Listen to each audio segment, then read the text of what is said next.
So என்ன அப்படின்னா நம்மளுடைய EB bill. So EB bill நம்ம ஒரு ஃபெசிலிட்டி மேனேஜ்மெண்ட் அப்படின்னா கண்டிப்பாக அந்த இபி பில் வந்து க்ரோஸ் அண்ட் க்ரோஸ் தான் இருக்கும். கரெக்டுங்களா?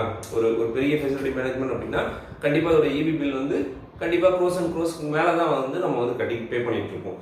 ஸோ அந்த இபி பில்லை நம்ம எனக்காக ஒரு நாள் ஓப்பன் பண்ணி பார்த்தோம் அப்படின்னா அதில் 2-3 விஷயம் வந்து அதில் நம்ம தெரிஞ்சுக்கலாம்.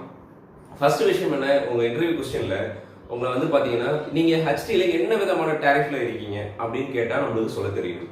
So HD high tension tariff கேட்டகரியில் வந்து பார்த்தீங்கன்னா ஒரு ஹெச்டி டேரிஃப் கேட்டகரியில் HD tariff 1, HD tariff 2A, HD tariff 2B and HD tariff 3 and HD tariff 4 and HD tariff 5. So இது எல்லாமே வந்து பார்த்தீங்கன்னா இண்டஸ்ட்ரீஸுக்கு, கமர்ஷியலுக்கு, அப்புறம் வந்து ஐடி பில்டிங் சர்வீசஸ்க்கு, அதுக்கப்புறம் வந்து பார்த்தீங்கன்னா ப்ரைவேட் எஜுகேஷனல் இன்ஸ்டியூட் அண்ட்